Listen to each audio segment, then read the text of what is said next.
Hello बच्चों। आज हम पढ़ेंगे चैप्टर नंबर 6 क्लास 9th का। पिछले 4th चैप्टर में हम बहुत सारी चीज़ें पढ़ चुके थे इमोशंस के बारे में। अब हम पढ़ेंगे फोर्स के बारे में, फोर्स क्या होता है और मोशन जो है उसको क्या अफेक्ट करता है। फोर्स कितने प्रकार के फोर्स होते हैं, इन सब चीज़ों के बारे में हम देखेंगे। अब वैदिक विज्ञान और मॉडर्न फिजिक्स में क्या अंतर है। वैदिक विज्ञान सत्य को नहीं जानता है, वो नहीं जानता है कि फोर्स कहाँ से आया, विद्युत कहाँ से उत्पन्न हुआ, है ना। जबकि वैदिक विज्ञान इन चीज़ों को समझाता है और इन चीज़ों को एक्सप्लेन करता है, और मॉडर्न फिजिक्स इस चीज़ को नहीं कर सकता है। तो हम वैदिक पहले इस चैप्टर पे क्या करेक्शंस हमने करे हैं वैदिक फिजिक्स के थ्रू, मतलब वैदिक फिजिक्स इस पे क्या कथन कहता है और क्या चीज़ें सत्यापन करता है, वो हम चीज़ें इस चैप्टर में देखेंगे। सबसे पहले देखते हैं कि वैदिक विज्ञान क्या कह रहा है इस चैप्टर के बारे में या इन चीज़ों के बारे में, वो हम देखते हैं। गति पर बल का प्रभाव, चैप्टर का नाम है भूमिका। बल, बल यानी क्या है, फोर्स। फोर्स का विषय भौतिक का अत्यंत महत्वपूर्ण विषय, मतलब बहुत इंपॉर्टेंट विषय तो है। हमें पता है हर जगह क्या लग रहा है, फोर्स लग रहा है।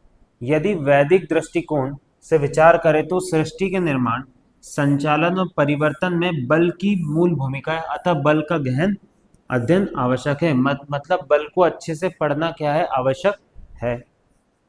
वर्तमान विज्ञान बल का गणितीय एवं प्रायोगिक अध्ययन तो करता है, मतलब मैथमेटिकल चीजें भी बताता है और कुछ प्रायोगिक चीजें भी करता है, परंतु वैदिक दर्शन में बल के मूल कारण तथा चेतन सत्ता से उसके संबंध पर भी विचार किया गया है। मतलब वैदिक विज्ञान में अलग तरीके से चीजों को बताया गया है और स्पष्टता से चीजों को समझाया गया है। इसी कारण इस अध्याय के पहले वर्तमान विज्ञान की मान्यताओं को संक्षिप्त परिचय दिया जाएगा, तत्पश्चात वैदिक विज्ञान की दृष्टि प्रस्तुत की जाएगी। अब देखो, वर्तमान विज्ञान की सीमाएं। प्रसिद्ध भौतिक विज्ञानी रिचर्ड फेमन, क्या है, एक प्रसिद्ध वैज्ञानिक है, के अनेक स्थानों पर स्वीकार किया है कि आधुनिक भौतिक अभी प्रकृति के अनेक मूलभूत प्रश्नों का पूर्ण समाधान नहीं कर सकी है। मतलब मॉडर्न फिजिक्स बहुत सारी चीज़ों के सॉल्यूशन नहीं दे पाई है या आंसर्स नहीं प्रकट कर पाई है, दे पाई है। बल यानी फोर्स के बारे में मॉडर्न फिजिक्स क्या कहता है, if you insist upon a precise definition of force you will never get it. मतलब एक फोर्स की अगर हम एग्जैक्ट डेफिनेशन देखें तो वो आपको नहीं मिलेगी मॉडर्न फिजिक्स के द्वारा। ये भी क्या कहा गया है, एक फैमन है ऑन फिजिक्स वॉल्यूम 1 चैप्टर 12 से हमने ये कथन लिया है। भावार्थ यही है, यदि आप बल की पूर्ण एवं अंतिम परिभाषा जानना चाहेंगे तो वह प्राप्त नहीं होगी। मतलब आप बल की अंतिम या परिभाषा क्या है या पूर्ण परिभाषा आप ज्ञात नहीं कर सकते, मॉडर्न फिजिक्स ये कहता है। विज्ञान के मूल नियमों के विषय में, अब विज्ञान के विषय में और क्या चीजें हमें वैदिक फिजिक्स बतला रहा है।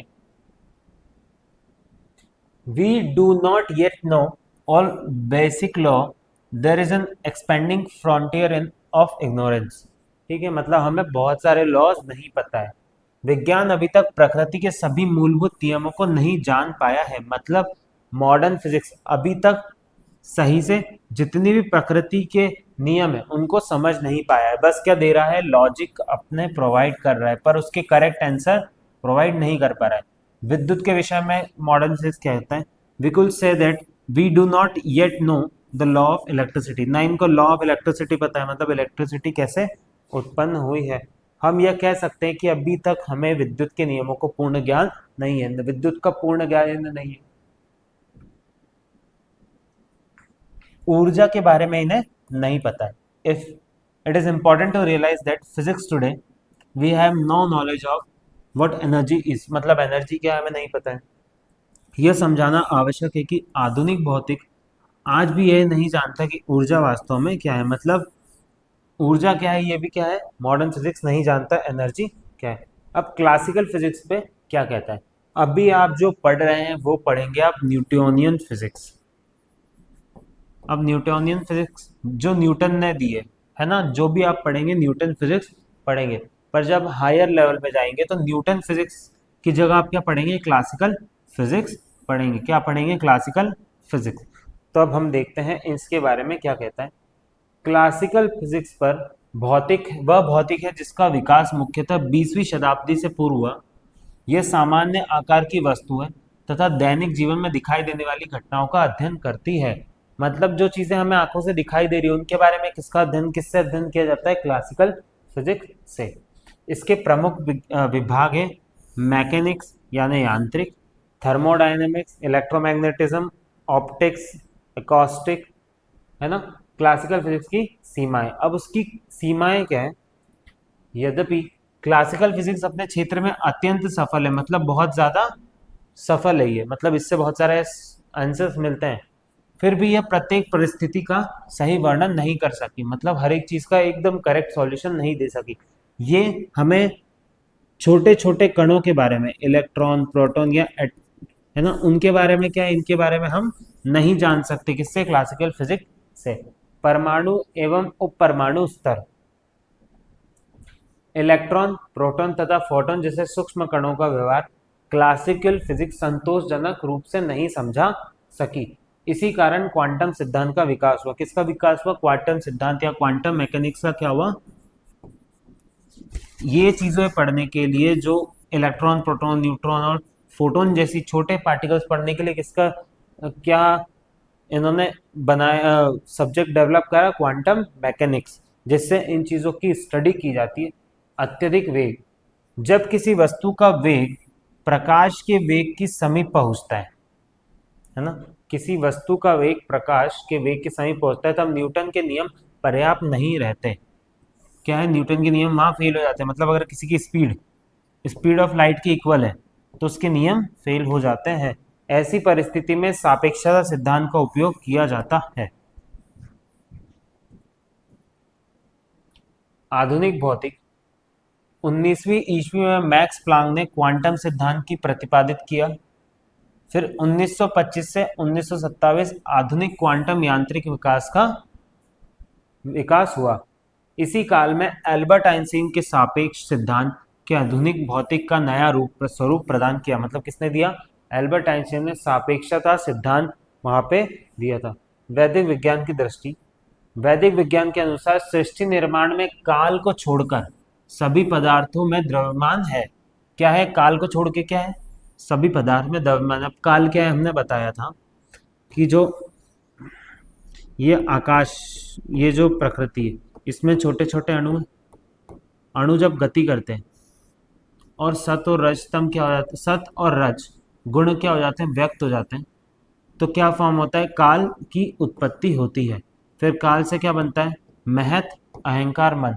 तो काल को छोड़ के सभी चीजें क्या है, पदार्थ है। ईश्वर ही पदार्थ में द्रव्यमान गुणों को उत्पन्न किया है। ईश्वर ने क्या किया है, मास को उत्पन्न किया है, किसमें, पदार्थों में, क्योंकि मूल प्रकृति में इसका कोई द्रव्यमान नहीं है। वैशेषिक दर्शन में आत्मा के लक्षण इस प्रकार बताए हैं। अब आत्मा के लक्षण क्या है, श्लोक है ये इसका अर्थात इच्छा, द्वेष, ये आत्मा के गुण, इच्छा, द्वेष, प्रयत्न, सुख, दुख तथा ज्ञान आत्मा के गुण है या लक्षण है। ये क्या है, आत्मा के गुण है। हर एक आत्मा की इच्छा होती है, द्वेष होता है, प्रयत्न करती है, सुख, दुख और ज्ञान। वैदिक व्याख्यान के अनुसार यह आत्मा शब्द से जीवात्मा तक तथा परमात्मा दोनों का ग्रहण किया जाता है। जीवात्मा में अति सूक्ष्म बल होता है। क्या होता है, अति सूक्ष्म बल होता है, तथा वह अपने सभी कार्य परमात्मा के सहयोग से करती है। किसके सहयोग से करती है, परमात्मा के सहयोग से। सृष्टि के अणुओं में जो भी बल दिखाई देता है उसका मूल कारण परमात्मा है, क्योंकि बल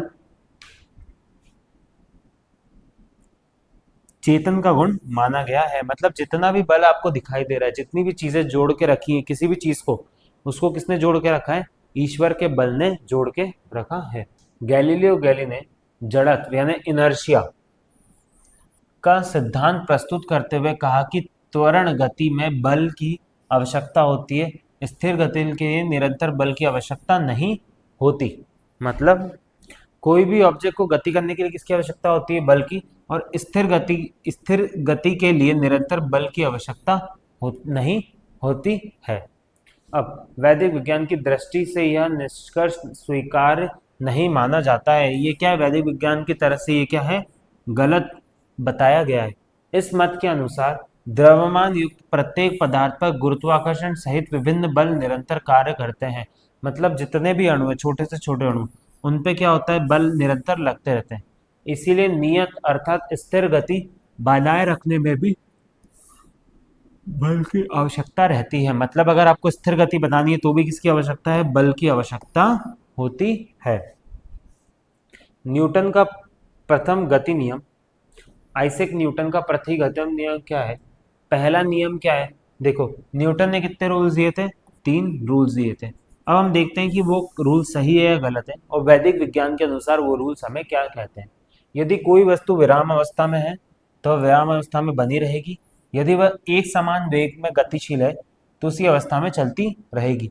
मतलब अगर कोई गाड़ी चल रही है ना, तो वो चलता ही रहेगा, और अगर कोई रुका हुआ है तो वो रुका ही रहेगा जब तक कोई एक्सटर्नल फोर्स ना लगाया जाए, जब तक कोई परिमाणी बल कार्य ना करे। ये किसने कहा था? आइजैक न्यूटन ने कहा था।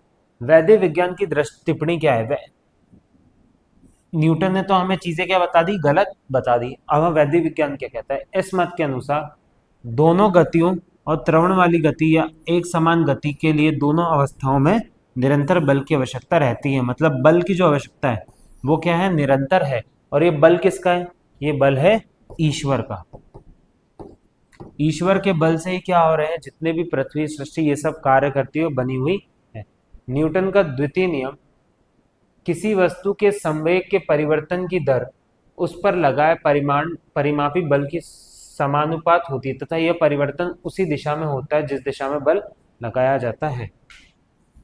मतलब जिस दिशा में आप बल लगाओगे उसी दिशा में वो ऑब्जेक्ट क्या करेगा, मूव करेगा। ठीक है, और उतनी ही गति से करेगा। ये चीजें आप आगे और देखोगे, फॉर्मूले के थ्रू भी हम देखेंगे। जैसे गणितीय रूप में क्या कहा गया है, F equal to M A. क्या है m? यहाँ पे क्या है, मास ऑफ ऑब्जेक्ट। ए क्या है, एक्सेलरेशन है। हम पढ़ चुके हैं एक्सेलरेशन क्या होता है पहले भी। वैदिक विज्ञान की दृष्टि में टिप्पणी, वर्तमान विज्ञान इस नियम को विशिष्ट परिस्थितियों में लागू मानता है, जबकि वैदिक विज्ञान की दृष्टि में बल को सिद्धांत सर्वत्र लागू होता है। मतलब हर जगह लागू होता है। न्यूटन का तीसरा नियम, न्यूटन तीसरे नियम में क्या कहता है? प्रत्येक क्रिया के बराबर विपरीत दिशा में एक प्रतिक्रिया होती है। मतलब every action has equal and opposite reaction. मतलब अगर आप कुछ एक्शन करते हो तो उसका क्या होता है, एक सेम अमाउंट ऑफ फोर्स में क्या होता है, रिएक्शन भी होता है। अर्थात जब कोई वस्तु दूसरी वस्तु पर बल लगाती है तो दूसरी वस्तु भी उसी समय पहली वस्तु पर बराबर परिमाण विपरीत दिशा में बल लगाती है। वैदिक विज्ञान इस पे क्या करेक्शन कर रहा है? वर्तमान विज्ञान के अनुसार इस नियम की व्याख्या कुछ सूक्ष्म स्तरों, इलेक्ट्रॉन आदि पर नहीं मानता है। मतलब इन चीजों पे, इलेक्ट्रॉन, प्रोटॉन, न्यूट्रॉन, इन चीजों पे ये रूल नहीं लागू करता है। वैदिक विज्ञान के अनुसार न्यूटन का तृतीय नियम सत्य एवं सार्वत्रिक है, तथा यह इलेक्ट्रॉन सहित सूक्ष्म स्तर पर भी लागू होता है। मतलब वैदिक विज्ञान कहता है कि ये सारे जो ये वाला नियम है वो क्या होता है, छोटे से छोटे कण पे भी क्या होता है, लागू होता है। अब हमने बताया कि वैदिक विज्ञान किस तरह आपको सत्य दिखा रहा है, करेक्ट चीजें बता रहा है ना, करेक्ट वे ऑफ फिजिक्स बता रहा है। पर मॉडर्न फिजिक्स आपको चीजों से हटा रहा है, आपको वो लॉजिक के थ्रू सिर्फ एक झूठी चीज दिखा रहा है और समझा रहा है और पढ़ा रहा है।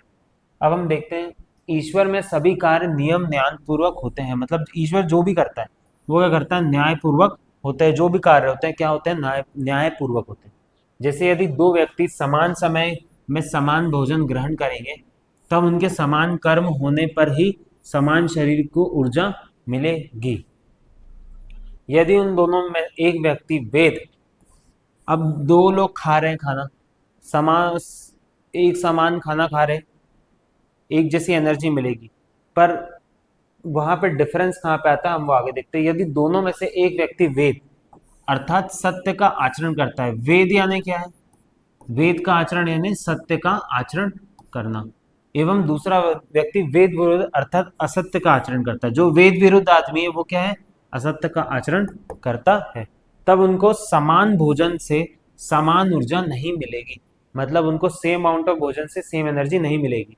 सत्य के आचरण करने वाले की अच्छी कोशिकाओं का निर्माण होकर उसे अच्छी ऊर्जा प्राप्त होगी। जो सत्य का निर्माण करे, निर्वहन करेगा, यानी वेद का पालन जो करेगा, उसको क्या मिलेगी, उसको उसकी कोशिका का निर्माण क्या होगा, अच्छी तरीके से होगा, अच्छी ऊर्जा से होगा। जबकि असत्य का आचरण करने की कोशिकाओं का समुचित निर्माण नहीं होगा, उसका कोशिकाओं का निर्माण नहीं होगा, उसको अलग अलग बीमारी हो जाएगी आगे जाके, है ना।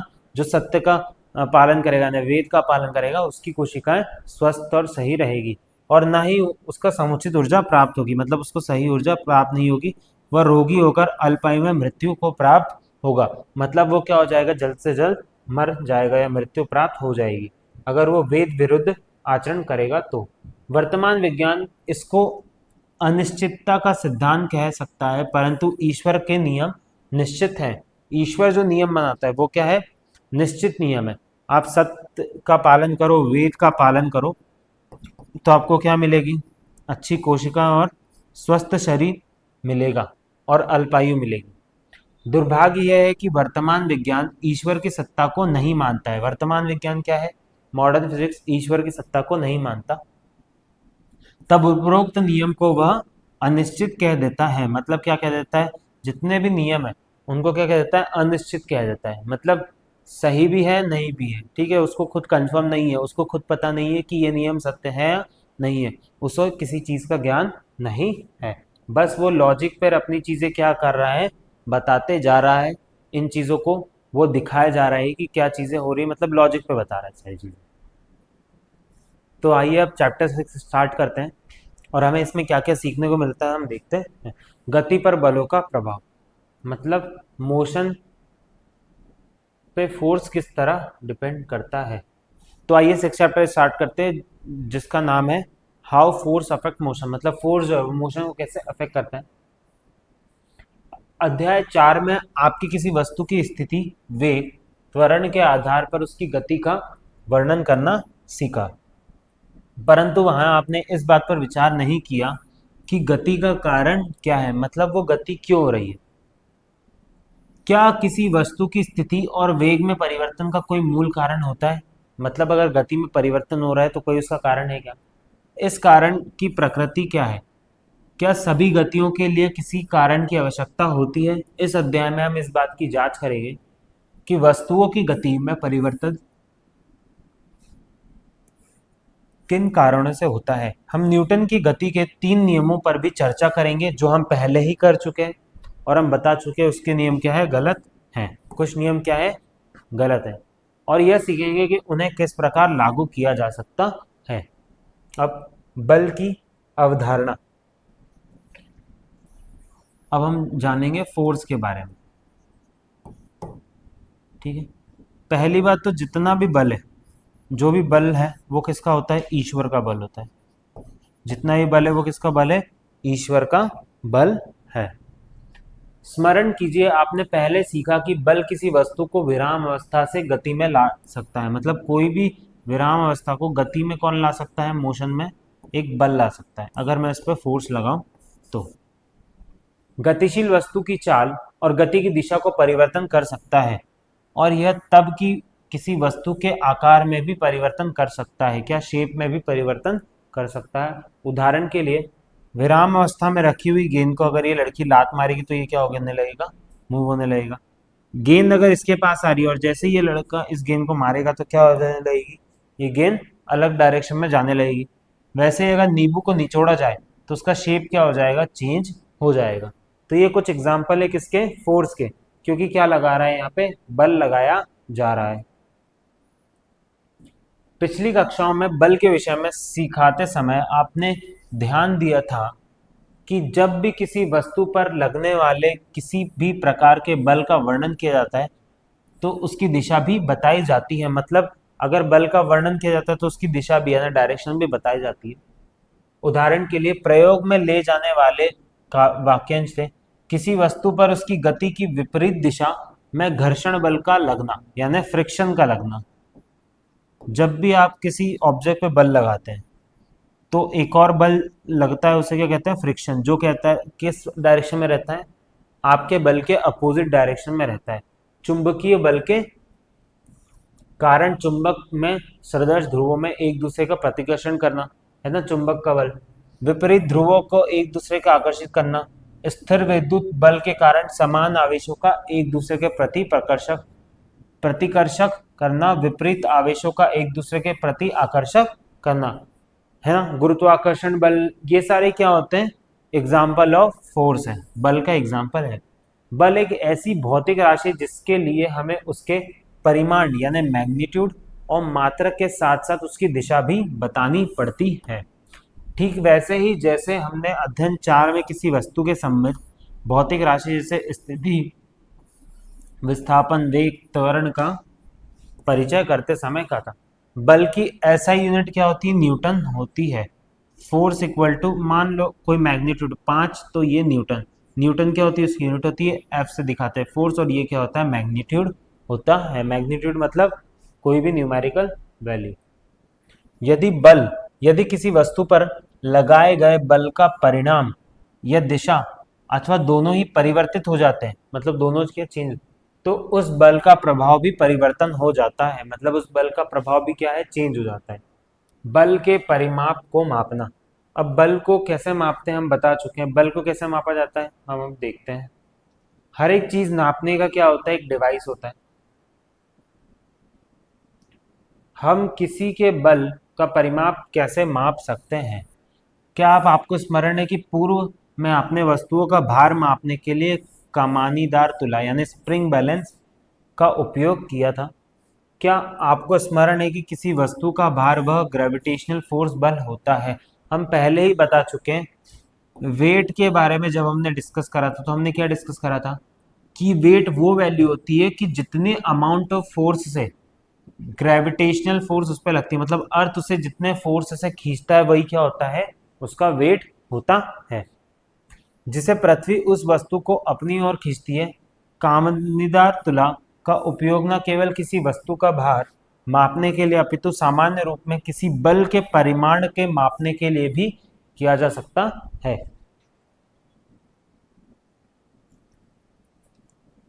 यदि आप कमानीदार तुला के स्वतंत्र सिरे को खींचते हैं तो यह बल को मापने लगता है जिससे आप तुला भीतर के स्प्रिंग को खींच रहे होंगे।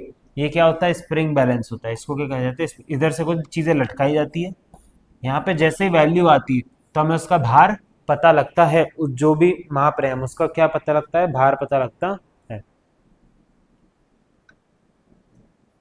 संतुलित एवं असंतुलित बल यानी बैलेंस एवं अनबैलेंस फोर्स।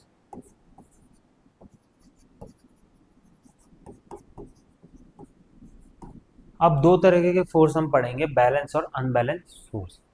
हमारे अनुभविक जगत में ऐसी स्थितियां कदाचित ही देखी आती हैं जहां किसी वस्तु पर केवल एक ही बल लग रहा हो। सामान्यतः किसी वस्तु पर एक से अधिक बल लगते हैं। उदाहरण के लिए जब आप किसी सतह पर रखे बक्से को धकेलते हैं तो जिस बल से आप उसे धकेलते हैं उसे उसी अतिरिक्त बक्से की गति की विपरीत दिशा में फ्रिक्शन बल लगता है। मतलब जब भी आप किसी एक बक्से को धक्का देते हैं, पुश करते हैं, तो वहां से एक विपरीत बल भी क्या होता है, लगता है, जिसको क्या कहते हैं, फ्रिक्शन कहते हैं। इसको अगर फोर्स कहेंगे तो इसको फ्रिक्शन कहेंगे। अगर मान लो आपने इसको फोर्स लगाया 5 न्यूटन, है ना, और यहाँ से भी क्या लगेगा, 5 न्यूटन फोर्स लगेगा। आपको इतना फोर्स लगाना है जब ये फोर्स, जब नॉर्मल फोर्स फ्रिक्शनल फोर्स से ज्यादा होने लगता है तो क्या हो जाता है, ये बॉक्स जो है ये क्या होने लगेगा, मूव, गति करने लगेगा। जब फ्रिक्शनल फोर्स से ज्यादा क्या हो जाएगा, नॉर्मल फोर्स हो जाएगा। फ्रिक्शनल फोर्स तब भी लगेगा पर आप एक डेफिनेट अमाउंट ऑफ फोर्स लगा रहे हो, डेफिनेट अमाउंट ऑफ फोर्स के ऊपर वाला फोर्स लगाते हो तो क्या होने लगता है, कोई भी चीज मूव होने लगती है। जब दल पे तैरती हुई किसी गेंद का उदाहरण लेते हैं, इस पर दो बल लगते हैं, एक तो पृथ्वी का बल जो कि नीचे की ओर लगता है, गुरुत्वाकर्षण बल। एक होता है बॉयंट फोर्स जो लगता है ऊपर की ओर, किसके वजह से? पानी के वजह से। ये चीजें आप और आगे अच्छे से पढ़ोगे, जिसको कहते हैं उत्प्लवा उत्प्लावन बल। पृथ्वी द्वारा नीचे लगे गए गुरुत्वाकर्षण बल तथा द्रव के कारण, माना पानी के कारण, ऊपर की ओर लगने वाला उत्प्लावन बल। इस प्रकार के प्रकरणों में जब किसी वस्तु को चाहे पर स्थिर हो या गतिमान हो, एक से अधिक बल लग रहे हो, तो बलों का उसी वस्तु को कुल प्रभाव क्या होता है। मतलब हमें पता लगा, जब भी किसी वैल्यू पे, किसी चीजों पे फोर्स लग रहा है, तो वो एक तरह का बल नहीं होता है ना। करीबन दो या दो से तीन तरीके के बल उस पर लगते हैं। जैसे कि ये जो रस्सी खींच जो होता है, मान लो ये लोग इधर खींच रहे हैं, ये लोग, अगर ये लोग बराबर अमाउंट ऑफ फोर्स से खींचेंगे, ये भी 5 न्यूटन, ये भी 5 न्यूटन, ये भी 50 न्यूटन, ये भी 50 न्यूटन, तो क्या हो जाएगा, ये बिल्कुल हिलेगा नहीं, ये जो है इसकी पोजीशन कहीं नहीं जाएगी। आपने कभी रस्सी रस्सा कशी में, खेल में भाग लिया है जिसमें दो टीमें रस्सी के विपरीत दिशाओं को खींचती हैं? यदि दोनों टीमें रस्सी बराबर बल से खींचती है तो ये रस्सा विस्थापित नहीं होता। ऐसे दो जो परिमाण में बराबर है किंतु दिशा में विपरीत होते हैं, उसे संतुलित बल कहते हैं। मतलब ऐसे बल जिनकी न्यूमेरिकल वैल्यूज तो इक्वल है पर उसकी डायरेक्शन क्या है, डिफरेंट है, तो उसका क्या कहते हैं, बैलेंस्ड फोर्स कहा जाता है ना। क्या कहा जाता है? बैलेंस फोर्स कहा जाता है। किंतु यदि रस्सी की एक टीम दूसरी टीम को अधिक बल लगाते ही खींच लेती, तो रस्सी पर लगे बल पर संतुलित नहीं रह जाता। मतलब वो बल क्या है, संतुलित नहीं रहता जब एक साइड वो डायरेक्शन में ज्यादा हो जाता है। रस्सा अधिक बल वाली दिशा में विस्थापित होता है, मतलब जिस जो अधिक बल लगा रहा है उसी दिशा में क्या होता है, रस्सा चलते जाता है। इस स्थिति में रस्से पर लगाए गए बल असंतुलित बल कहलाते हैं, मतलब अनबैलेंस फोर्स कहलाता है। क्या कहलाता है? Unbalance force. तो इस तरह कितने प्रकार के बल होते हैं? दो प्रकार के बल होते हैं। पहले बल में न्यूमेरिकल वैल्यू इक्वल होती है, डायरेक्शन डिफरेंट होती है। सेकेंड वैल्यू में अगर किसी एक पोजिशन में डायरेक्शन फोर्स ज्यादा है और अगर वो और दूसरे दूसरे एक डायरेक्शन में ज्यादा फोर्स है और एक डायरेक्शन में कम फोर्स है, तो उसे क्या कहा जाता है? अनबैलेंस फोर्स कहा जाता है, जिससे कोई भी चीज क्या होने लगेगी, मूव होने लगेगी। अब यदि किसी वस्तु पर लगाए बल संतुलित नहीं है, मतलब संतुलित नहीं है, तो वस्तु एक परिमाणी बल यानी नेट फोर्स लगता है। क्या नेट फोर्स लगता है? जिसे परिमाणी शून्य नहीं होता, मतलब जिसका परिमाण क्या है, शून्य नहीं होता। यदि बल दिशा में विपरीत और परिमाप के असमान हो, तो परिमाप बलों का परिमाप उन दोनों बलों के परिमाप के अंतर के बराबर होता है। इसकी दिशा उस बल की दिशा में होती है जिसका परिमाप अधिक होता है। मतलब जिस डायरेक्शन में आप ज्यादा फोर्स लगाओगे उसी डायरेक्शन में क्या होगा, ऑब्जेक्ट मूव होने लगेगा। अब ऐसी स्थिति के विषय में सोचिए जहां दो लोग एक रुकी हुई कार को चलाने के लिए उस पर एक ही दिशा में बल लगा रहे हैं। ऐसी स्थिति में कार उनके द्वारा लगाए गए परिमाप बल एवं परिमाप उन दोनों बलों के परिमाप का योग होगा। परिणामी बल की दिशा वही होती है जो लगाए गए दोनों बलों की होती है। मतलब जिस डायरेक्शन में वो लगा रहे हैं उसी को क्या कहा जाता है, परिमाणी बल कहा जाता है, या फिर नेट फोर्स कहा जाता है। जैसे कि उदाहरण के लिए चित्र में दिखाए गए एक मेज पर 10 न्यूटन और 6 न्यूटन के दो बलों को दर्शाया गया है। चित्र में दर्शाए प्रत्येक स्थिति में के लिए गुटके पर लगने वाले परिमाणी बल यानी नेट बल का परिमाण बताइए। तो देखो दोनों एक ही डायरेक्शन में लग रहे हैं, तो अगर एक डायरेक्शन में लग रहे हैं तो 10 + 6 यानी 16 न्यूटन। दोनों अलग अलग डायरेक्शन में लग रहे हैं यानी 10 न्यूटन - 6 न्यूटन, तो कितना हो जाएगा, 4 न्यूटन की ओर लग रहा है। पर ऑब्जेक्ट किधर मूव होगा, इधर की ओर। क्यों? क्योंकि 10 न्यूटन यानी ज्यादा फोर्स कहाँ लग रहा है, इधर लग रहा है। सेम अगर इधर, तो इधर भी 4 न्यूटन ही फोर्स लगेगा, पर ऑब्जेक्ट कहाँ मूव होगा, यहाँ मूव होगा, क्योंकि 10 न्यूटन फोर्स का लग रहा है वहां लग रहा है। तो जिस डायरेक्शन में फोर्स ज्यादा होगा, जिस डायरेक्शन में फोर्स ज्यादा लग रहा होगा, उसी डायरेक्शन में ऑब्जेक्ट क्या होने लगता है, मूव होने लगता है। अब घर्षण बल प्रायः अनदेखा परंतु सदैव विद्यमान बल। क्या पढ़ेंगे हम? फ्रिक्शन बल पढ़ेंगे, है ना, फ्रिक्शन के बारे में पढ़ेंगे, जो सदैव रहता है पर हमें दिखाई नहीं देता है। मतलब क्या कर सकते हैं, ये दिखता नहीं है पर ये होता है। अब फ्रिक्शन के बारे में पढ़ेंगे। जब भी आप किसी ऑब्जेक्ट पे फोर्स लगाते हो तो एक फोर्स नीचे की ओर अपोजिट डायरेक्शन में लगता है, उसको क्या कहते हैं? फ्रिक्शन फोर्स कहते हैं। अगर नॉर्मल फोर्स और फ्रिक्शन फोर्स दोनों बराबर है तो ऑब्जेक्ट मूव नहीं करेगा।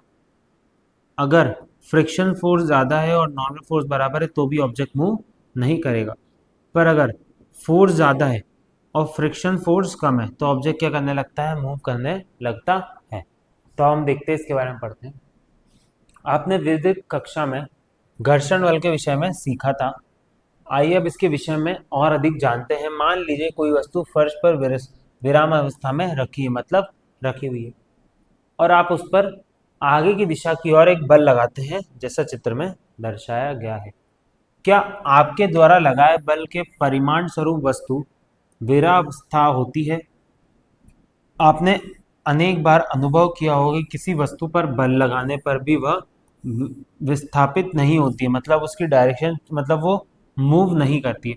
उसे विस्थापित करने के लिए आपको और अधिक बल लगाना पड़ता है। ऐसा क्यों होता है ना? जब भी आप किसी ऑब्जेक्ट पे फोर्स लगाते हो तो वो ऑब्जेक्ट क्या होता है, हो सकता है वो सेम जगह पे रुका हुआ, वो क्या करता है? मोशन में नहीं होता है, फिर आपको और ज़्यादा फोर्स लगाना पड़ता है। ऐसी वस्तु की निचली सतह और फर्श के मध्य उत्पन्न होने वाले घर्षण बल के कारण होता है। कहाँ पे? निचली सतह और फर्श के बीच में जो फोर्स निकल आता है, उधर से उत्पन्न होता है, उसको क्या कहते हैं? फ्रिक्शनल फोर्स कहते हैं, जो आपके द्वारा लगाए गए बल के कारण वस्तु में होने वाली गति की विपरीत दिशा की कार्य करता है। यह वस्तु तब गति करता है, आरंभ करने लगता है, जब आपके द्वारा लगाए गए बल का परिमाण घर्षण बल से अधिक होगा, जिससे वस्तु पर उसकी गति की दिशा में एक परिमाण बल कार्य करने लगेगा। मतलब जब आपका अमाउंट ऑफ फोर्स ज़्यादा हो फ्रिक्शनल फोर्स से, तब क्या होने लगेगा? वो ऑब्जेक्ट मूव होने लगता है। तो उसी को क्या कहा जाता है? फ्रिक्शनल फोर्स कहा जाता है। देखो, किसी धकेली जा रही वस्तु पर लगाए गए बल और घर्षण बल के अतिरिक्त कुछ अन्य बल भी लग सकते हैं। क्या लगते हैं? कुछ अन्य बल भी लगते हैं। इनमें से गुरुत्वाकर्षण बल है और दूसरा उस सतह द्वारा लगाया गया बल जिस पर वस्तु रखी है, इसे अभिलंबित बल या नॉर्मल फोर्स कहते हैं। भार नीचे की दिशा में लगता है, जबकि अलंबित बल सतह की ऊपर खींचे गए अलंबित की दिशा में लगता है। तथापि ये दोनों बल संतुलित होते हैं। जब कोई वस्तु वायु में गति करती है तो उसके चारों ओर उपस्थित वायु भी उस पर घर्षण बल लगाती है। मतलब जो वायु है, अगर कोई ऑब्जेक्ट मूव कर रहा है तो वायु भी क्या करती है? उस पर एक फ्रिक्शनल फोर्स लगाती है। परंतु अनेक परिस्थिति में इस बल का मान इतना कम होता है कि इसे नगण्य माना जाता है। मतलब इनकी वैल्यूज इतनी कम होती है कि इनको क्या माना जाता है? नेग्लिजिबल माना जाता है। जैसे कि एक ऑब्जेक्ट है, एक आप तो नॉर्मल फोर्स लगाओगे, एक लगेगा फ्रिक्शनल फोर्स, नीचे की ओर लगता है हमेशा क्या लगता है? ग्रेविटेशनल फोर्स, और उसके अपोजिट में एक बल लगता है जिसको कहते हैं अभिलंब फोर्स, वो क्या होता है? Normal force. इस तरह चार प्रकार के फोर्स लगेंगे अगर मैं किसी ऑब्जेक्ट को मूव करूंगा तो। एक में दर्शाई गई स्थिति के लिए जब एक वस्तु या पेटिका गति करना प्रारंभ करती है तो आप उस पर बल लगाना बंद कर देते हैं, तो पेटिका में गति धीमी होती है और अंततः यह रुक जाती है। ऐसा क्यों होता है? ये भी होता है फ्रिक्शनल फोर्स के कारण। कोई भी ऑब्जेक्ट क्यों रुक जाता है? वो फ्रिक्शनल फोर्स के कारण क्या हो जाता है? गति करना बंद कर देता है। आपने दैनिक जीवन में अनेक बार ऐसा अनुभव किया होगा, जब आप साइकिल के पैडल को घुमाना बंद कर देते तो वह कुछ समय बाद दूरी रुक जाती है। आप किसी गेंद को धकेलना बंद कर देते तो कुछ दूरी तक पश्चात वह रुक जाती है। क्या इसका अर्थ यह है कि इन्हें निरंतर गति में रखने के लिए आपको निरंतर बल लगाते रहने की आवश्यकता होती है? किसी गतिशील वस्तु को गति बनाए रखने के लिए हमें घर्षण बल के विरुद्ध निरंतर बल लगाना पड़ता है। मतलब हमें फ्रिक्शनल फोर्स के अपोजिट क्या है, एक फोर्स लगाना ही पड़ता है, अन्यथा गति की दिशा में विपरीत काम करने का घर्षण बल वस्तु के विराम अवस्था में ला आता है। मतलब फ्रिक्शनल फोर्स का काम क्या है, फ्रिक्शनल फोर्स का मेन काम है अपोजिट फोर्स लगाना और किसी भी चीज को विराम अवस्था में लाना, है ना। कोई भी चीज अगर विराम अवस्था में लाती है और हम उस पर फोर्स नहीं लगाते हैं, वो विराम अवस्था में क्यों आती है, क्योंकि उस पर लगता है घर्षण बल यानी फ्रिक्शनल फोर्स। जैसे कि कार हो गई, साइकिल हो गई, कितने भी ऑब्जेक्ट, कोई सा भी ऑब्जेक्ट हो, हर एक ऑब्जेक्ट पे क्या लगता है, घर्षण बल लगता है। क्या आपको विगत कक्षा में किया गया कोई ऐसा क्रियाकलाप स्मरण है जिसमें आपको पता चला कि घर्षण बल संपर्क में आने वाली सतहों की प्रकृति पर निर्भर करता है? आइए हम वैसा ही एक क्रियाकलाप करें। क्या करते हैं, एक्सरसाइज करते हैं। दो क्रियाकलाप देखते हैं। 10 रुपए के 4 सिक्के, एक बड़ी दृढ़ रबड़ बैंड और एक आसंजन टेप के लीजिए विभिन्न पदार्थों की समतल सतह का चयन कीजिए। जैसे लकड़ी का मेज, सीमेंट से बना फर्श, ये सब करना है। चारों सिक्कों को एक दूसरे के ऊपर रखिए और पार्श्वों का आसंजक टेप लगाकर इन्हें आपस में चिपका दीजिए। रबर बैंड को अपनी तर्जनी फोर्स फिंगर के अंगूठे के मध्य थोड़ा खींचकर लकड़ी की मेज पर रखिए और इसके सिरों को बिंदु ए बी अंकित कीजिए, जैसे कि चित्र में दर्शाया गया है। जहां तक आप रबड़ बैंड को खींचकर वहां उसे सी अंकित कीजिए, जहां तक खींच सकते हैं। रबर बैंड के सिरों ए बी पर पकड़ते हुए सिक्कों को ढेर ए बी के मध्य इसके पास रखे हुए अब दूसरे हाथ से उंगली के उपयोग करके सिक्कों का ढेर, अब क्या करना, आपको फोर्स लगाना है और उसको छोड़ना है। अब क्रियाकलाप सेम एक्सपेरिमेंट को लैमिनेटेड सतह वाली मेज पर दोहराइए। यह सुनिश्चित कीजिए कि ए बी सी पूर्व की भांति ही समान दूरी पर अंकित हो। क्या आप सिक्कों का ढेर लकड़ियों की सतह वाली मेज की तुलना में अधिक दूरी तय करता है, मतलब किस पे कितनी दूरी तय करता है, आप ये क्या करेंगे, चीजें देखेंगे। इसके पश्चात चरण 5 को एक क्षैतिज पॉलिशदार संगमरमर के टाइल्स की सतह पर दोहराइए। तो अलग अलग जगह क्या करना है आपको, ये एक्टिविटी करके देखनी है। तो आप क्या देखेंगे,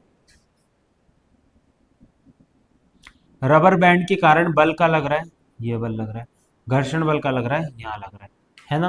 तो इस तरह हमें चीजें दिखाई देती हैं।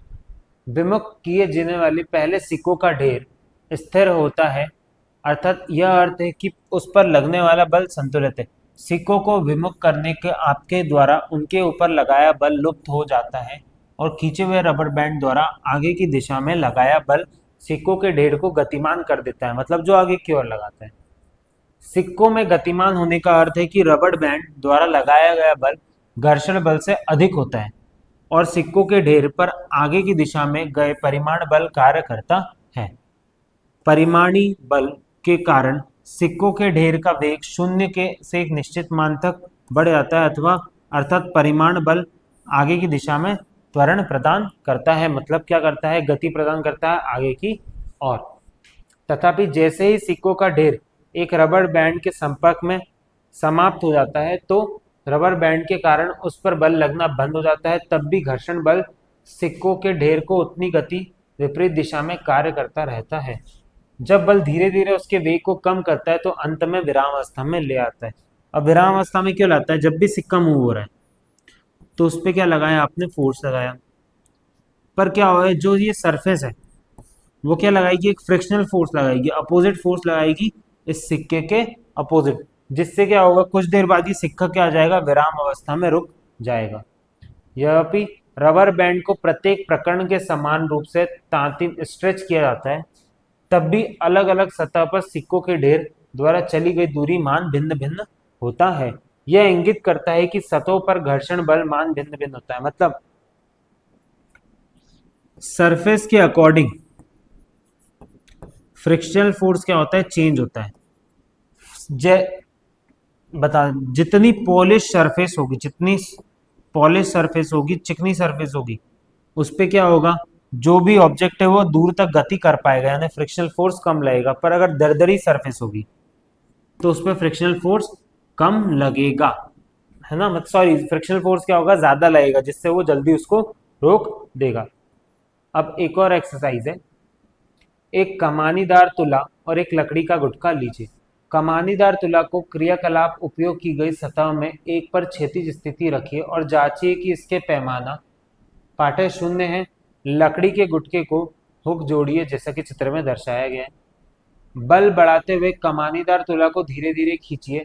जैसे ही गुटका की गति आरंभ करे तो तुला को पाठ अभिलेखित कीजिए। यह पाठक क्या दर्शाता है, मतलब ये एक्सरसाइज आपको क्या दर्शाती है। कमानीदार तुला का पाठेंगे गुटके की सतह और जिस पर गति करता है उस सतह के मध्य लगने वाले घर्षण बल अप्रोक्सीमेट माप देता है, मतलब अप्रोक्सीमेशन मेजरमेंट करता है। तो एक और क्रियाकलाप देखते हैं। एक वुडन बॉक्स है जिसको क्या करना है, आपको स्प्रिंग बैलेंस से कनेक्ट करना है। रीडिंग किस पे रहनी चाहिए, 0 पे। अब क्या करेंगे, आप स्प्रिंग बैलेंस को इस साइड खींचेंगे। फिर आपको देखना है कितने देर बाद जो है ये जो ऑब्जेक्ट है, वुडन ऑब्जेक्ट क्या होने लगेगा, इस साइड आने लगेगा। जब इस वुडन बॉक्स के और सरफेस के बीच का में जो फ्रिक्शन फोर्स लग रहा है, उस फोर्स से ज़्यादा आप इस डायरेक्शन में फोर्स लगाओगे तो क्या होने लगेगा, ऑब्जेक्ट इस डायरेक्शन में मूव होने लगेगा, है ना। ऐसा आपको क्या करना है, अलग अलग सरफेस पे करना है। तो इससे क्या मिलेगी, कमानीदार तुला का पाठक गुटके की सतह पर जिस पर गति करता है उस सतह के मध्य घर्षण बल का सन्निकट अप्रोक्सीमेशन मान देता है, मतलब अप्रोक्सीमेशन मान मिलता है, जो कि क्या लग रहा है, वो फोर्स या फ्रिक्शन फोर्स लग रहा है। कम पाठ्यांक कम घर्षण बलों को दर्शाता है, मतलब कम वैल्यू कम घर्षण को और ज्यादा वैल्यू ज्यादा घर्षण को दर्शाती है। इससे यह निष्कर्ष निकलता है कि जब घर्षण बल कम होता है, मतलब फ्रिक्शनल जब कम होता है, तो सिक्कों का ढेर का वेग धीरे धीरे कम होता है। मतलब जब मैंने पहले ही बताया था, फ्रिक्शन कम होगा तो क्या होगा, जो सिक्के होंगे वो धीरे धीरे धीरे धीरे, मतलब बहुत देर तक मूव कर सकते हैं और बहुत लेट क्या होंगे, रुकेंगे, स्थिर होंगे। और विराम अवस्था में आने से पहले ये अधिक दूरी तय करेंगे, क्या करेंगे, अधिक दूरी। पर अगर फ्रिक्शनल फोर्स ज्यादा हुआ तो क्या होगा, वो ज्यादा दूर तक ट्रेवल नहीं कर पाएंगे, मतलब उन पर फ्रिक्शनल फोर्स ज्यादा लगता है। तो इससे हमें क्या पता लगा कि फ्रिक्शनल फोर्स को हम कैसे देखते हैं और किस तरह मेजर करते हैं और फ्रिक्शनल फोर्स क्या होता है। अब दो वैज्ञानिक के बारे में जानते हैं। सबसे पहले आइजैक न्यूटन ने वस्तुओं की विराम अवस्था एक समान गति की अवस्था में परिवर्तन का विरोध करने की उनकी प्रवृत्ति का वर्णन करने के लिए जड़त्व यानी इनर्शिया शब्द का प्रयोग किया। इस विचार का उपयोग करके उन्होंने गति का अपना प्रथम नियम प्रतिपादित किया। इसके साथ ही न्यूटन ने वर्ष 1687 में गति के दो और नियम प्रस्तुत किए, जो हम पहले पढ़ चुके हैं और उन नियमों को गलत बता चुके हैं, क्योंकि हमें पता है कि वो हमें क्या गलत चीज पढ़ा रहे हैं। इन तीन गति के नियमों की प्रस्तुत विज्ञान के इतिहास में एक महत्वपूर्ण क्षण है। बल के मात्रक का नाम न्यूटन ने उन्हीं के नाम पर रखा गया है। स्मरण रखिए कि जब किसी मात्रक का नाम किसी व्यक्ति के नाम पर रखा जाता है तो उसका पूरा नाम अंग्रेजी के छोटे अक्षरों में लिखा जाता है, जो हम देख चुके हैं। इस तरह न्यूटन, प्राचीन काल में यह विदित था कि किसी स्थिर वस्तु को गति प्रदान करने अथवा किसी गतिमान वस्तु को विरामावस्था में लाने के लिए बल की आवश्यकता होती है, पता में। परंतु क्या किसी वस्तु को नियमित वेग से गतिमान बनाए रखने के लिए भी बल की आवश्यकता होती है? ये होती है। युगों तक ये गलत धारणा बनी रही कि किसी वस्तु को नियत वेग में गतिमान बनाए रखने के लिए वास्तव में बल की आवश्यकता होती है। 17वीं शताब्दी में गैलीलियो ने कई विचार प्रयोग माध्यम से दर्शाया, यदि कोई वस्तु क्षैतिज तला पर गति करती है और उसकी गति में आने वाली सभी बाधाओं को हटा दिया जाए तो अनिश्चित काल तक वह गतिमान करती रहेगी। पर ऐसा होता नहीं है। बल किसका होता है? ईश्वर का बल होता है, जो हर एक ऑब्जेक्ट पे लगता है, और हर एक ऑब्जेक्ट को क्या है, मूव करने के लिए बल की आवश्यकता है। आगे हम देखते हैं न्यूटन का गति का प्रथम नियम, यानी न्यूटन के हम 3 नियम पढ़ेंगे जो हम पहले भी पढ़ चुके हैं। उसको थोड़ा और डिटेल में हम देखेंगे कि न्यूटन के 3 नियम हमें क्या क्या कहते हैं और क्या क्या सिखाते हैं। अब पढ़ते हैं न्यूटन के नियम। तो न्यूटन ने 3 नियम दिए थे। कितने? 3 नियम थे, जो हम अभी वैदिक विज्ञान का जब करेक्शन था उसमें देख चुके थे। कि उसमें क्या क्या गलतियां थी, क्या क्या मिस्टेक थी, और उनको सही भी कर चुके हैं।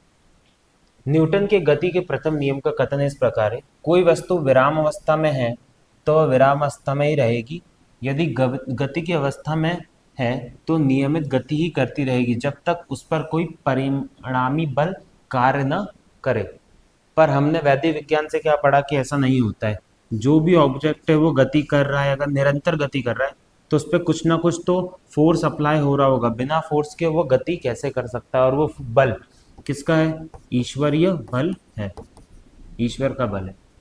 दूसरे शब्दों में हम कह सकते हैं कि यदि किसी वस्तु पर लगने वाला परिमाणी बल शून्य है तो वह वस्तु को गति करना आरंभ कर सकती है और न ही वेग में परिवर्तन कर सकती है। टिप्पणी, किसी वस्तु के विराम अवस्था में होने का अर्थ है कि उसका वेग शून्य है। वेग यानी उसका गति शून्य है। स्मरण रखिए कि नियत वेग का अर्थ वेग के परिमाण या दिशा में कोई परिवर्तन नहीं होगा। यदि यह नियत वेग शून्य नहीं है तो गति एक सीधी रेखा में एक ही दिशा में होती है और वेग का परिमाण समान होता है। ये जो हम पहला तो जो रूल है, जो पहला रूल है हम वो क्या कर चुके हैं, बता चुके हैं कि वो क्या है, गलत है। उसको हम सत्य कर चुके हैं वैद्य विज्ञान के द्वारा। न्यूटन का दूसरा नियम क्या है? आप जानते हैं किसी वस्तु पर लगने वाला बल वस्तु को विराम या गति में अवस्था में ला सकता है एवं उसे गति अवस्था से विराम अवस्था में ले जा सकता है अथवा उसके वेग को परिवर्तित कर सकता है ना। फोर्स क्या करता है? वेग को परिवर्तित करता है। तो सेकंड लॉ क्या दिखाता है?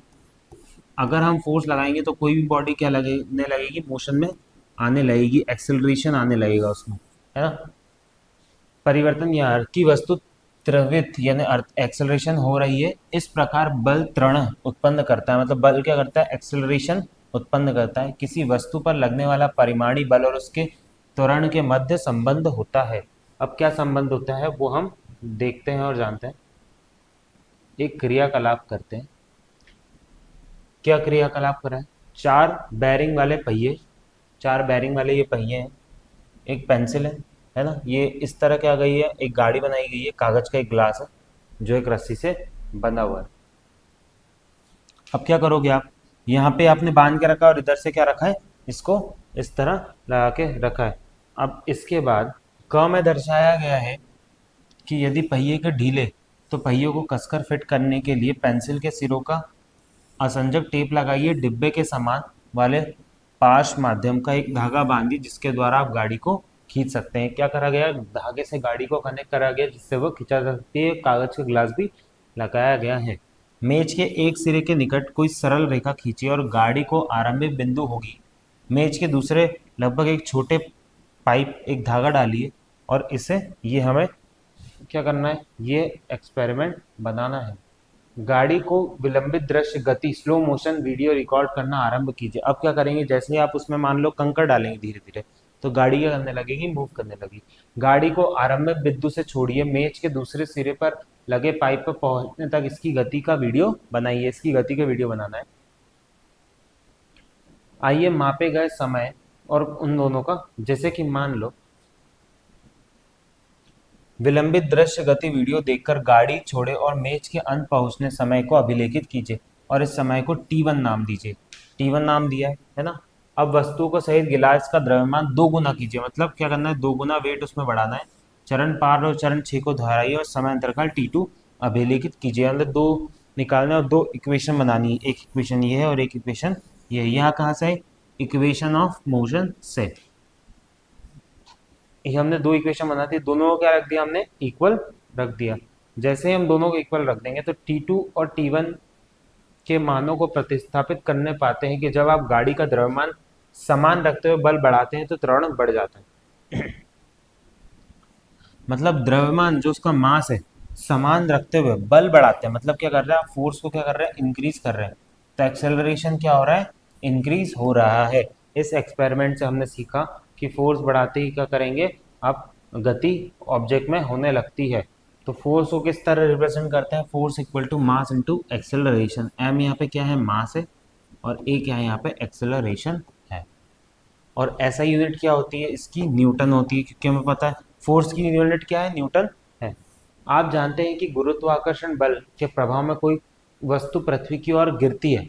पृथ्वी की ओर क्या होती है, कोई भी वस्तु गिरती है। इसी गति के दौरान वस्तु के त्वरण को पृथ्वी द्वारा लगाए गए गुरुत्वाकर्षण बल के कारण गुरुत्वीय त्वरण कहा जाता है। मतलब एक्सेलरेशन ड्यू टू ग्रेविटी, जिसे जी से दर्शाया जाता है, किस छोटे जी से। इसका मात्रक त्वरण के मात्रक के समान, यानी मीटर पर सेकंड। इसकी यूनिट क्या होती है, मीटर पर सेकंड स्क्वायर, जिसको हम F equal to M G. अब जब भी आप क्वेश्चन सॉल्व करोगे और अगर कोई भी ऑब्जेक्ट ऊपर से नीचे गिर रहा है, मतलब उसमें एक्सेलरेशन कौन कर रहा है, ग्रेविटी कर रही है ना, तो एक ही जगह क्या लिखोगे आप, जी लिखोगे। वैसे तो पृथ्वी द्वारा लगाए हुए गुरुत्वाकर्षण बल का जो वैल्यू होती है वो होती है 9.8 मीटर पर सेकेंड। पर एज ए एक्सपेरिमेंटली हम क्या लेते हैं, 10 मीटर पर सेकंड लेते हैं कि कैलकुलेशन क्या हो सके, इजी हो सके, इसीलिए हम 10 मीटर पर सेकंड स्क्वायर जी की वैल्यू लेते हैं। मतलब जी की वैल्यू क्या होती है, 9.8 मीटर पर सेकंड स्क्वायर। समीकरण 6.1 के अनुसार क्रियाकलाप 6.3 में गाड़ी लगने वाले बल को दोगुना करने पर आपके द्वारा मापे गए त्वरण भी दोगुना हो जाना चाहिए, परंतु वास्तविक मापन में आपको त्वरण की वृद्धि 2 गुना से थोड़ी कम मिली होगी। इसी प्रकार क्रियाकलाप 6.4 में आपने गाड़ी के द्रव्यमान को 2 गुना किया तो त्वरण आधा हो जाना चाहिए, परंतु आपको थोड़ा भिन्न मान प्राप्त हुआ होगा। मापन त्रुटियों के अतिरिक्त गाड़ियों के पहियों और सतह मध्य घर्षण, देखो अब क्या है, force equal to mass into acceleration. मतलब आप जितना फोर्स बढ़ाओगे उतना क्या होगा, एक्सेलरेशन बढ़ेगा। पर क्या होता है, एक्सेलरेशन स्लाइटली कम होता है। क्यों होता है, क्योंकि उस पर हर जगह क्या लगता है, फ्रिक्शनल फोर्स लगता है, और भी कुछ कंडीशंस के कारण क्या होता है कि एक्सेलरेशन थोड़ा कम होता है जितना अपन फोर्स लगाते हैं। अब न्यूटन के द्वितीय नियम के अधिक समोटाते संवेग मोमेंटम के पदों में व्यक्त किया जाता है। किसमें, मोमेंटम। किसी वस्तु का संवेग उसके द्रव्यमान और वेग के गुणनफल के रूप में परिभाषित किया जाता है। संवेग की दिशा वही होती है जो वेग की दिशा होती है। संवेग की दिशा क्या होती है, मतलब मोमेंटम की दिशा वही होती है जो वेग की दिशा होती है। न्यूटन के गति के द्वितीय नियम का कथन इस प्रकार है कि किसी वस्तु के संवेग में परिवर्तन की दर परिमाण बल प्रोपोर्शनल होती है और परिवर्तित उसी दिशा में होती है जिससे परिमाण बल कार्य करता है। मतलब जिस डायरेक्शन में आप फोर्स लगाओगे उसी में क्या होगा, वो मूव करेगा। कोई भी ऑब्जेक्ट उसी गति में क्या करेगा, मूव करेगा, और उसी डायरेक्शन में मूव करेगा। इस रूप में व्यक्त न्यूटन का द्वितीय नियम ऐसी स्थितियां भी मान्य होती है जहां वस्तु का द्रव्यमान नियत नहीं होता। न्यूटन का गति का द्वितीय नियम प्रकृति का मूलभूत नियम माना जाता है। हमारे आसपास कई घटनाओं में न्यूटन के गति के द्वितीय नियम के आधार से समझाया जा सकता है। क्रिकेट के खेल में आपने देखा होगा कि तीव्र गति से आधी गेंद को पकड़ते समय क्षेत्र रक्षक फील्डर धीरे धीरे अपने हाथों को पीछे लाता है। जब भी आप कैच करते हैं धीरे क्या लाते हैं, पीछे लाया जाता है। ऐसा करने से गेंद के उच्च वेग के शून्य होने की अवधि बढ़ जाती है। मतलब क्या होता है, उसकी जो अवधि है उसकी स्पीड की वो क्या हो जाती है, कम हो जाती है। इससे गेंद के त्वरण का परिमाण कम हो जाता है, मतलब एक्सेलरेशन थोड़ा कम हो जाता है क्योंकि यह धीमी हो जाती है, जिससे गेंद को रोकने के लिए क्षेत्ररक्षक द्वारा कम बल लगाने की आवश्यकता होती है। गतिमान गेंद पर कम बल लगाने से क्षेत्ररक्षक को चोट लगने की संभावना भी कम होती है। इससे क्या होता है, चोट लगने की संभावना कम होती है। अब जैसे कि यहाँ पे जो गाड़ियों में एयरबैग यूज किए जाते हैं, वाहनों में एयरबैग लगाए जाने के पीछे यही कारण है कि टक्कर होने पर वाहन के अचानक विराम की स्थिति में आने वाले एयरबैग तीव्रता से फूलकर एक नरम संपर्णीय गद्दी जैसे बन जाते हैं। धीरे स्टेयरिंग व्हील का यह डैशबोर्ड से टकराने के साथ वह वाहन चालक एवं यात्री के सर और छाती एयरबैग से टकराते हैं और इस प्रकार टकराने लगभग वाला समय बढ़ जाता है, जिससे त्वरण कम हो जाता है। क्या हो जाता है, जो एक्सेलरेशन है वो कम हो जाता है। कम त्वरण का अर्थ है व्यक्ति पर लगने वाले बल का कम होना। परिमाण स्वरूप गंभीर चोट लगने की संभावना कम हो जाती है, विशेषकर कुर्सी के साथ पेटी लगाई गई हो तो। ठीक है। क्या आपने कभी एक ही बार में ताज़ा नारियल तोड़ने का प्रयास किया है? इसे अत्यंत तीव्र वेग से अति कठोर सतह पर टकराया जाता है।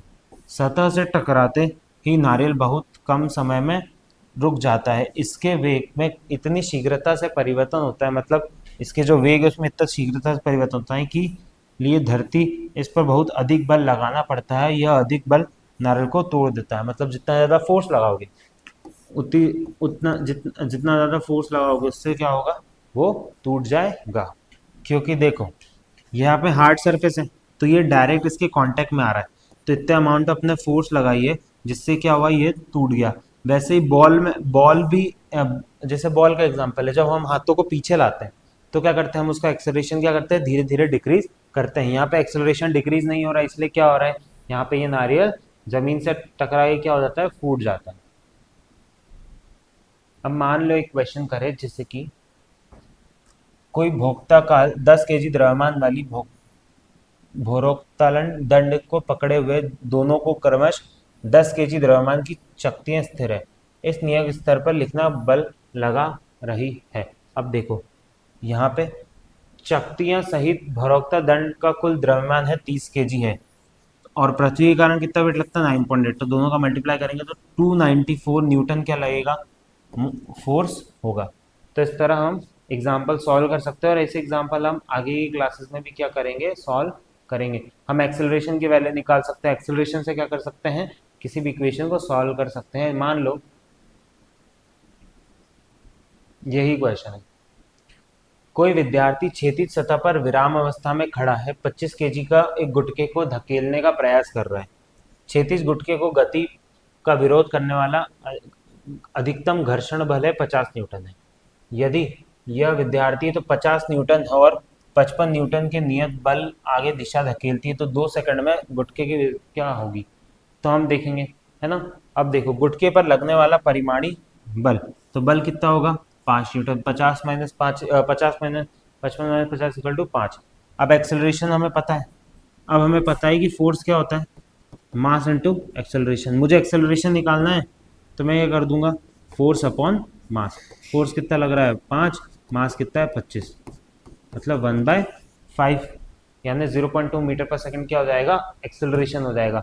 एक्सेलरेशन की वैल्यू मैं इक्वेशन ऑफ मोशन में डालूंगा और मुझे मिल जाएगी डिस्टेंस की वैल्यू। तो इस तरह क्या कर सकते हैं, किसी भी चीज़ की वैल्यू हम निकाल सकते हैं। ये सब क्वेश्चन कहाँ देखेंगे हम, जब चीज़ें हम सॉल्व करेंगे।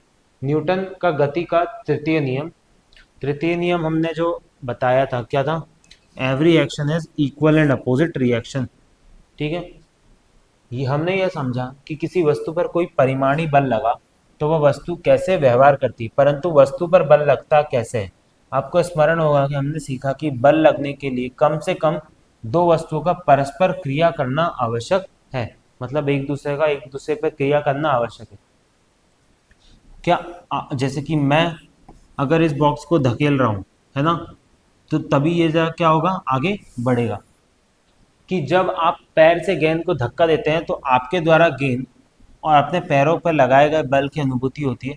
ऐसी स्थिति में स्वाभाविक कि आप यह पूछेंगे कि इस प्रक्रिया में ये दोनों वस्तुएं किस प्रकार प्रभावित होती है। न्यूटन का तृतीय नियम इस प्रश्न का उत्तर देता है, मतलब कैसे क्या करती है, व्यवहार करती है। देखो जैसे ही हम इधर धक्का देते हैं तो मेज द्वारा लड़की पर लगाया गया बल, तो मेज द्वारा क्या लगाया जा रहा है, इधर बल लगाया जा रहा है, और लड़की द्वारा किधर बल लगाया जाता है, इधर लगाया। जैसे अगर फुटबॉल को लात मारते तो पैर किधर फोर्स लगा रहा है, इधर, फुटबॉल का फोर्स किधर लग रहा है, इधर। जो प्रभाव पड़ता है, जैसे कि जब भी हम फुटबॉल को लात मारते तो हमारे पेट में, पैर में भी क्या होता है, एहसास आता है। तो यही क्या होता है, उसका तीसरा नियम है, जो कि हम हमारे हिसाब से मतलब हम वैदिक विज्ञान के हिसाब से क्या कर चुके हैं, उसे सत्यापित कर चुके हैं और उसे अच्छे से बता चुके हैं। जैसे कि ये लड़की चप्पू चला रही है, चप्पू जल को पीछे की ओर धकेल रहा है। चप्पू से क्या करते हो, पीछे की ओर क्या कर रही है, धकेल रही है। जल चप्पू को डोंगी को आगे की ओर, जल चप्पू और डोंगी को आगे की ओर धकेल रहा है, मतलब चप्पू और डोंगी को क्या कर रहा है, जल आगे की ओर धकेल रहा है। तो इसी से क्या है, ये भी एक एग्जाम्पल है, every action is equal and opposite reaction. जैसे कि घर्षण बल व्यक्ति को ऊपर की ओर धकेल रहा है, फ्रिक्शन क्या कर रहा है, ऊपर की ओर। व्यक्ति पेड़ के तने को नीचे की ओर धकेल रहा है। तो ये क्या है, कुछ एग्जाम्पल है। वैसे ही क्या करना है, आपको भी अपने आसपास क्या देखने, कौन एग्जाम्पल देखने हैं, जिससे आपको पता लगता है कि किस तरह ये चीजें, किस तरह तीसरा बल है ना, न्यूटन का तीसरा नियम हर जगह लग रहा है, जो कि ऑफकोर्स गलत है, पर कहीं कहीं कुछ चीजों में सही है। एक बड़ा गुब्बारा, स्ट्रॉ, आसंजन टेप, एक लंबा धागा, आसमे की दो दीवारों पर लगी 2 किलो हुकों की व्यवस्था कीजिए। गुब्बारे में हवा भरी है, धागे को एक देखो, आप क्या करना है, यहाँ पे एक रिफिल लेनी है ना, ये होलो सिलेंडर है, यहाँ पे क्या लगा है, एक धागा लगा है। अब यहाँ पे हवा भरनी है और इसको इससे बांधना है, चिपका देना है। जैसे ही आप हवा खोलोगे तो ये गुब्बारा क्या जाएगा, इस डायरेक्शन में जाएगा, और जो गुब्बारे की हवा है वो किधर जाएगी, इस डायरेक्शन में हवा देगी, जिससे क्या होगा, ये गुब्बारा स्ट्रॉ मतलब इधर मूव करेगी, क्योंकि गुब्बारा की हवा जो है वो मतलब हवा इधर फोर्स लगा रही दीवार पे, और गुब्बारा का मूव कर रहा है, आगे की ओर मूव कर रहा है। तो इस तरह क्या होगा, हम ये देख सकते हैं, जैसे कि यहाँ पे अब जब रॉकेट उड़ता है तो रॉकेट इंजन गैस को नीचे की ओर निष्कर्ष करती है, नीचे की ओर फोर्स लगाती है, निष्क्रिमित गैस रॉकेट को ऊपर की ओर धक्का देती है, तो गैस जो रहती है वो ऊपर की ओर क्या देती है, उसको धक्का देती है, मतलब जितने तेज से नीचे फोर्स लगता है उतने ज्यादा जल्दी क्या होता है, रॉकेट ऊपर जाता है। तो ये भी क्या है, एग्जाम्पल है थर्ड लॉ ऑफ मोशन का, वस्तुओं के निकाय पर लगने वाला बल, force acting on system of object. जैसे कि अभी तक आपने न्यूटन के 3 नियमों का अध्ययन किसी एकल वस्तु पर उन्हें लागू किया है। इन नियमों की सहायता से आप वस्तु पर लगने वाले बलों के आधार, उसकी स्थिति और वेग का अनुमान लगा सकते हैं, परंतु हम इन नियमों को दो या दो से अधिक परस्पर जुड़ी वस्तुओं पर लागू कर सकते हैं। अब कैसे, दो जुड़ी जब वस्तु है, मान लीजिए M1 M2 द्रव्यमान दो पेटिकाओं के एक डोरी से परस्पर जुड़ी हुई है, M1 और M2 एक घर्षण रहित क्षैतिज सतह पर रखी हुई है। एक बल F1 पेटिका एक की दाहिनी ओर खींचता है, पेटिका एक डोरी के मध्य से पेटिका दो का बल लगाती है। न्यूटन के तीसरे नियम के अनुसार पेटिका दो डोरी के माध्यम से पेटिका एक पर बराबर और विपरीत दिशा में बल लगाती है। किधर, एक बल इधर लग रहा है और एक बल इधर लग रहा है, ये वाली इसको इधर खींच रही है और ये वाला जो बल है ये इसको इधर खींच रहा है। हम इस बल को तनाव कहते हैं। तनाव यानी क्या होता है, टेंशन। हमेशा किसी स्ट्रिंग में या किसी रस्सी में हमेशा कौन सा बल लगता है, टेंशन लगता है। पेटिका एक पर बल F दाईं ओर कार्य करता है, जबकि तनाव बल T बाईं ओर कार्य करता है, मतलब तनाव का काम कर रहा है, इधर कार्य कर रहा है। उसके अपोजिट पेटिका दो तनाव को T की दाईं ओर कार्य करता है। हम प्रत्येक त्वरण कैसे ज्ञात कर सकते हैं, हम इसका एक्सेलरेशन किस प्रकार ज्ञात कर सकते हैं। एक विधि यह है कि प्रत्येक पेटिका पर लगने वाले परिमाणिक बल की गणना अलग अलग की जाए, मतलब हर एक बल को अलग अलग कैलकुलेट किया जाए, और इसके पश्चात त्वरण ज्ञात करने के लिए न्यूटन की गति के द्वितीय नियम का उपयोग किया जाए। दूसरी अपेक्षाकृत अधिक सरल विधि यह है कि दोनों पेटिकाओं और डोरी के साथ एक ही निकाय मान लिया जाए। इस विधि का निकाय के भीतर के बलों, आंतरिक बलों पर विचार करने की आवश्यकता नहीं है, और केवल बाहर पर लगने वाले बाह्य बल की महत्वपूर्ण है। हमारे प्रकरण को दोनों पेटिकाओं पर लगने वाले तनाव, जबकि F बाह्य बल, इस प्रकार न्यूटन के द्वितीय नियम से, मतलब हम कैसे दिखा सकते हैं, जैसे कि ये एक्सेलरेशन कैसे दिखा सकते हैं, force equal to M1 plus M2। तो इससे क्या हो जाएगा, दोनों का मास और कितना फोर्स लग रहा है उससे क्या निकाल सकते हैं हम, एक्सेलरेशन निकाल सकते हैं। दोनों पेटिकाओं की गति का विश्लेषण अलग अलग किया जाए तो परिमाण यह प्राप्त होगा कि इसके विषय में आप आगामी कक्षाओं में सीखेंगे, मतलब इन चीज़ों के बारे में आप क्या करेंगे, हायर क्लासेस में और अच्छे से सीखेंगे। परस्पर जुड़ी हुई वस्तुओं को एक निकाय के रूप में मानने से विश्लेषण प्राय सरल हो जाता है। यह जटिल वस्तुओं के निकाय के अध्ययन में भी न्यूटन के नियमों की उपादेयता को उजागर करता है। तो इस चैप्टर में हमने न्यूटन के बारे में और कुछ चीज़ों के बारे में जाना, जैसे कि नॉर्मल फोर्स कहाँ लग रहा है, N1 प्लस N2 ऊपर, नीचे M1 प्लस M2 इंटू जी, क्योंकि नीचे जो फोर्स लगता है, अगर किसी एक ऑब्जेक्ट पे मानो तो mg लगता है, पर अगर दो ऑब्जेक्ट है तो M1 plus M2 equal into जी, क्योंकि दोनों पे क्या लग रहा है, ग्रेविटी का फोर्स लग रहा है। नॉर्मल फोर्स का लगता है ऊपर की ओर। तो इस तरह का कर सकते हैं हम, चीज़ें दिखा सकते हैं।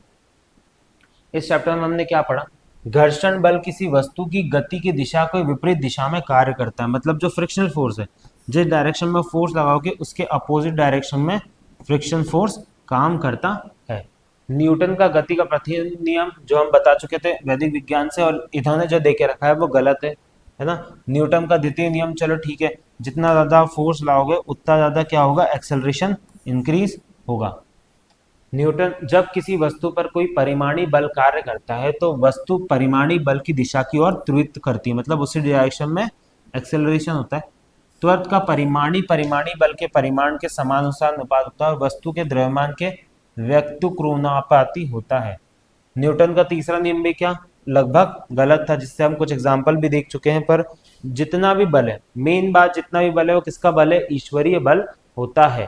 ठीक है, तो आज की क्लास यहीं पे समाप्त होती है ना। इस चैप्टर में हमने बहुत सारी चीजें जानी, मॉडर्न फिजिक्स को सही तरीके से भी हमने सीखा, वैदिक विज्ञान के थ्रू कि कैसे उसको करेक्ट कर सकते हैं। आगे की क्लासेस में ऐसे ही आपको रोचक तथ्य जानने को मिलेंगे कि वैदिक विज्ञान का क्या पॉइंट ऑफ व्यू इन सारी चीज़ों पे, और वो क्या सत्यापन, मतलब क्या सत्य चीज़ आपको दिखा रहा है और आपको क्या समझा रहा है वेदों के थ्रू और पौराणिक चीज़ों के थ्रू। तो आज की क्लास यहीं पे समाप्त होती है, मिलते हैं नेक्स्ट वीडियो में नेक्स्ट क्लास में। Thank you.